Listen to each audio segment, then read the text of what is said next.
आज हम बात करेंगे ब्रह्म मुहूर्त और 21 दिवसीय ध्यान विधि के बारे में। यह एक ऐसी ध्यान विधि है जिसका यदि आप मात्र 21 दिनों तक लगातार अभ्यास करते हैं तो आपकी कोई भी मनोवांछित मनोकामना, इच्छा या प्रार्थना पूरी हो जाती है, क्योंकि आपको इस ध्यान विधि का अभ्यास ब्रह्म मुहूर्त में करना है। इसीलिए सबसे पहले हम ब्रह्म मुहूर्त के विषय पर विस्तार से चर्चा करेंगे और फिर ध्यान विधि के बारे में बात करेंगे।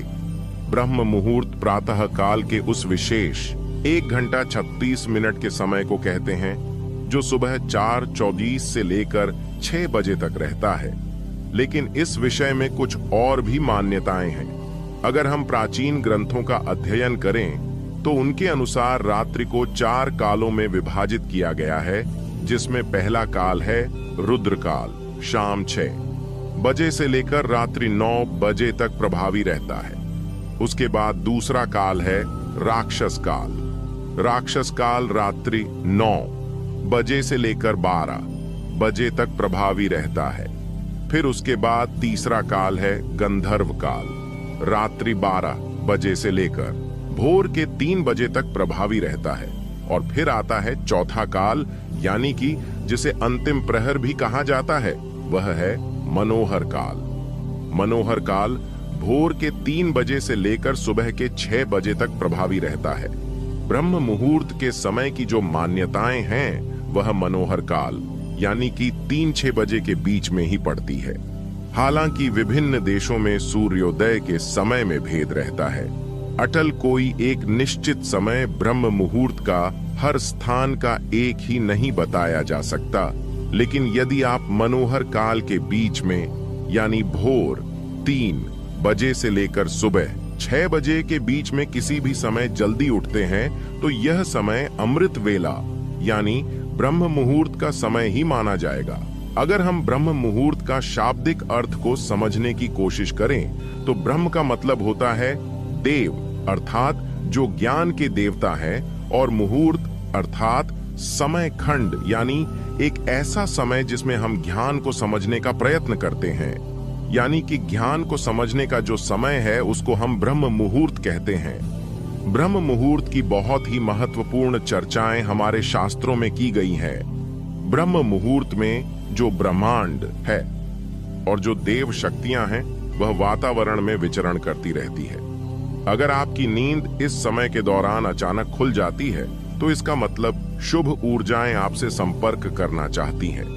इसलिए जब आप इस समय में उठकर ध्यान जैसी शुभ क्रियाएं करेंगे तो आपको बहुत जल्दी उन ऊर्जा से संपर्क स्थापित होना शुरू हो जाएगा। इसी प्रकार सभी धर्म के जो देवालय है, वह चाहे मंदिर हो, गुरुद्वारा हो या फिर जितने भी पूजा स्थल है, वह सब ब्रह्म मुहूर्त में ही खोले जाते हैं, क्योंकि यही वह समय है जब सारी नकारात्मक शक्तियां सो जाती हैं और सकारात्मक शक्तियां जागृत होती हैं। इस समय बहने वाली वायु को अमृत वायु कहा जाता है, क्योंकि सारा प्रदूषण और सारी दूषित वायु समाप्त होकर वातावरण में ऑक्सीजन के रूप में व्याप्त रहती है। और रात के समय ओस पड़ने के कारण इस समय वायुमंडल दिन की अपेक्षा काफी शीतल रहता है और मनोहर रहता है। इस समय वातावरण बिल्कुल शांत होता है और इस समय सोकर उठने के कारण हमारी मस्तिष्क की सभी क्रियाएं भी बिल्कुल शांत होती हैं। इसलिए यदि आप इस समय अपनी स्टडी करते हैं, पढ़ाई करते हैं, कोई प्लानिंग करते हैं या इंटर रिस्पेक्ट करते हैं या ध्यान करते हैं तो उसमें आपको बहुत लाभ मिलता है। आपने वह कहावत तो सुनी ही होगी कि जल्दी सोना और जल्दी उठना सफलता की प्रथम सीढ़ी है। इसलिए यदि आप भी सफल होना चाहते हैं तो ब्रह्म मुहूर्त में उठना शुरू करें। इससे आपको बहुत सफलता मिलेंगी। एक्चुअली प्राचीन काल में इलेक्ट्रिसिटी नहीं होती थी, इसीलिए लाइट नहीं रहने पर लोग सूर्यास्त के बाद सो जाते थे और सूर्योदय से पूर्व यानी ब्रह्म मुहूर्त में ही उठ जाया करते थे। ये प्रकृति के साथ चलने की उनकी एक पद्धति थी। अतः जो भी व्यक्ति प्रकृति के साथ संतुलन बनाकर चलता है वह हमेशा स्वस्थ ही रहता है। और यह भी देखा गया है कि जो लोग प्रातःकाल जल्दी उठते हैं वह बिल्कुल स्वस्थ रहते हैं। और अक्सर वह लोग जो नाइट शिफ्ट में काम करते हैं उनको स्वास्थ्य संबंधी समस्याएं आने लगती हैं। कहने का तात्पर्य यह है कि अगर आप प्रकृति के साथ मेल जोल बनाकर चलते हैं तभी हम स्वस्थ रहते हैं, लेकिन अगर हम प्रकृति के खिलाफ चलना शुरू हो जाए तो हमें शारीरिक रूप और मानसिक रूप से समस्याएं आनी शुरू हो जाती हैं। मित्रों, अब तक आप समझ चुके होंगे कि ब्रह्म मुहूर्त क्या है और इसका महत्व क्या है। अब हम बात करते हैं 21 दिवसीय ध्यान विधि के बारे में। सबको मालूम है कि प्रातः काल का समय ध्यान के लिए सर्वश्रेष्ठ समय होता है, इसलिए आज हम एक ऐसी ध्यान विधि की बात करेंगे जो विशेषकर ब्रह्म मुहूर्त में ही की जाती है। यदि आप इस विधि को निरंतर 21 दिनों तक केवल 10 मिनट की अवधि तक हर रोज इसका अभ्यास करते हैं तो इन 21 दिनों के भीतर ही आपको इस विधि का रिजल्ट मिलने लग जाएगा। यह विधि विशेष रूप से आपकी कोई इच्छा, कोई मनोकामना अथवा आपकी कोई प्रार्थना जिसको आप पूरा करना चाहते हैं उसके लिए है। इससे पहले कि हम इस विधि पर पूरी बात करें, थोड़ी सावधानी रखनी जरूरी है। जैसे कि ऐसे लोग जिनको हृदय से संबंधित कोई कष्ट है, हृदय से संबंधित कोई बीमारी है, या जिनको रक्तचाप की समस्या, ब्लड प्रेशर की समस्या रहती है, वह इस विधि का अभ्यास ना करें। इसलिए क्योंकि इस विधि के अंदर हमें सांस को रोककर रखना पड़ता है। यही कारण है कि हृदय रोगी और रक्तचाप के मरीज इस विधि को बिल्कुल ना करें। अब कैसे इसको करना है, चलिए जानते हैं। ये एक बहुत ही चमत्कारिक विधि है और बहुत जल्दी अपना रिजल्ट देती है। इसका कारण है कि इस विधि में हम अपना ध्यान अपने आज्ञा चक्र पर स्थित रखते हैं, और आज्ञा चक्र हमारा एक ऐसा चक्र है जो हमारे संकल्प का स्थान है और हमारी विजुअलिशतियों का स्थान है और हमारी क्रिएटिविटी का स्थान है। अगर हम इस चक्र पर केंद्रित होकर कोई प्रार्थना करते हैं, कोई संकल्प को दोहराते हैं, तो वह संकल्प या प्रार्थना बहुत जल्द पूरी हो जाती है, क्योंकि इस चक्र का कार्य क्षेत्र ही यही है। इसे हम संकल्प चक्र भी बोलते हैं। वह इसलिए क्योंकि इस चक्र पर ध्यान लगाने से हमारे संकल्प पूरे होते हैं। जैसे कि अगर हम कोई आज्ञा करें तो वह आज्ञा पूरी हो जाती है, वैसे ही सबसे पहले आप अपनी कोई एक मनोकामना लें। जैसे कोई भी ऐसी इच्छा है जो आप पूरा करना चाहते हैं, उसको अच्छी तरह डिसाइड कर ले कि मेरी यह इच्छा है, मेरी यह मनोकामना है, यह पूरी होनी चाहिए, क्योंकि आपको 21 दिनों तक केवल उसी इच्छा की पूर्ति के लिए ही इस ध्यान विधि का अभ्यास करना है। इसलिए सबसे पहले आप अपनी एक इच्छा डिसाइड कर लें, फिर अपना ध्यान शुरू करें। सबसे पहले अर्ली मॉर्निंग यानी किसी ब्रह्म मुहूर्त के समय आप उठेंगे, और उठने के बाद फ्रेश होकर स्नान कर लें तो अच्छी बात है। नहीं तो सिर्फ अगर मुंह हाथ भी अच्छी तरह से धो लेंगे तो भी चलेगा। और फिर उसके बाद आप अपने घर के मंदिर में, पूजा स्थल में या अपने ध्यान कक्ष में ध्यानस्थ होकर बैठ जाएं। ध्यान रखें कि वो जगह ऐसी हो जहां से बाहर की प्राण वायु भी आपके कमरे के भीतर प्रवेश करती हो, क्योंकि इस विधि को हम प्रातःकाल ब्रह्म मुहूर्त में करते हैं।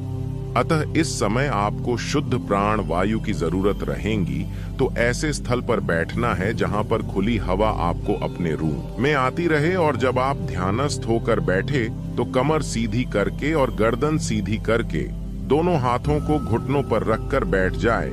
इसके बाद मुट्ठी बंद कर लें और पहले 2-3 मिनट अपने मन को शांत करें और शरीर को स्थिर करें। जब आपका मन शांत हो जाए, शरीर स्थिर हो जाए तथा श्वास सामान्य हो जाए, फिर आपको अपना ध्यान अपनी आज्ञा चक्र पर लेकर जाना है। चक्र यानी कि दोनों भौहों के बीच में जहां पर हम तिलक लगाते हैं या स्त्रियां बिंदी लगाती हैं, उस स्थान पर आप अपने अवधारणा को, अपनी अटेंशन को लेकर आएंगे और वहीं पर पूरा समय आप अपना ध्यान बनाकर रखेंगे। अब आपको इसी जगह पर लगातार अपने मानसिक नेत्रों से इस स्थान को महसूस करते रहना है। आप अपने मानसिक नेत्रों से अपना ध्यान यहाँ पर बनाए रखेंगे। फिर आप एक लंबी गहरी सांस भरेंगे और लंबी गहरी सांस भरकर उसको अंदर ही रोक कर रखेंगे। जब आप अपनी सांस को अंदर भर कर रोक लेंगे और उस दौरान आपका ध्यान भी आज्ञा चक्र पर टिका रहेगा, उस समय आप अपने इष्ट देवी देवता या गुरु का चित्र अपने आज्ञा चक्र पर देखते हुए और सांस को अंदर रोक कर रखते हुए आप प्रार्थना या संकल्प करेंगे या अपनी इच्छा को दोहराएंगे। जो भी आपकी इच्छा है, एक लाइन में उसको दोहराना है कि हे गुरुदेव या हे मेरे परमात्मा, जिनको भी आप मानते हैं उनके आगे आप प्रार्थना करेंगे कि मेरी इच्छा पूरी हो। और तब तक आप उस इच्छा को दोहराते रहेंगे जब तक आपके अंदर उस सांस को अंदर रोक के रखने की क्षमता है। वो सांस अपने अंदर 10 सेकंड भी रोक सकते हैं, 20 सेकंड भी रोक सकते हैं या फिर 30 सेकंड भी रोक सकते हैं। जितना हो सके मैक्सिमम टाइम तक बिना कष्ट के आप अपनी सांस को अंदर रोक सकते हैं। इसके बाद ध्यान आज्ञा चक्र पर बनाए रखेंगे और अपने मन की आंखों, ऐसा क्यों होता है? ऐसा इसलिए होता है, आराम से विचार करने की अब एक आपातकालीन स्थिति है। ऐसी स्थिति में आप विचार नहीं कर पाएंगे।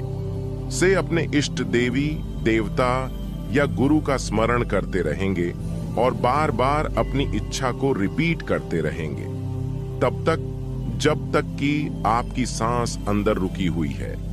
जब आपको लगे कि इससे ज्यादा आप अपने सांस को अंदर नहीं रोक सकते हैं, तो फिर धीरे से मुंह से सांस को बाहर निकाल देंगे। रखें कि आपको अपनी सांसों को नाक से भरना है और बाहर मुख से निकालना है। इस तरह यह एक चक्र हुआ। फिर आप 15 या 20 सेकंड तक थोड़ा सा रेस्ट करेंगे और सामान्य स्थिति में बैठे रहेंगे। रेस्ट के बाद तुरंत दूसरा चक्र शुरू करना है, यानी कि फिर से एक लंबी गहरी सांस भरना है। सांस को अंदर ही रखना है, फिर अपने ध्यान को आज्ञा चक्र पर टिकाना है। इसके बाद अपने मन में इष्ट देवी देवता अथवा अपने गुरु का चित्र निहारना है और इन सभी चीजों के साथ दोबारा अपनी प्रार्थना को फिर से रिपीट करना है। ऐसी स्थिति में आप विचार नहीं कर पाएंगे। इसलिए जब आप अपना सारा ध्यान अगर किसी एक चीज को चुनकर लगाएंगे तो उसी स्थान पर आपका ध्यान लगा रहेगा। यानी कि आपका मन पहले से ज्यादा एकाग्र हो जाए। तो जब आप सांस को भरकर रोकते हैं तो यह दूसरी महत्वपूर्ण चीज है। और तीसरी बात यह है कि जब आप इस प्रकार एकाग्र हो जाते हैं और बार बार अपनी मनोकामना को रिपीट करते हैं तो क्या होता है, इससे धीरे धीरे आपकी वह इच्छा आपके चेतन मन से अवचेतन मन में चली जाती है।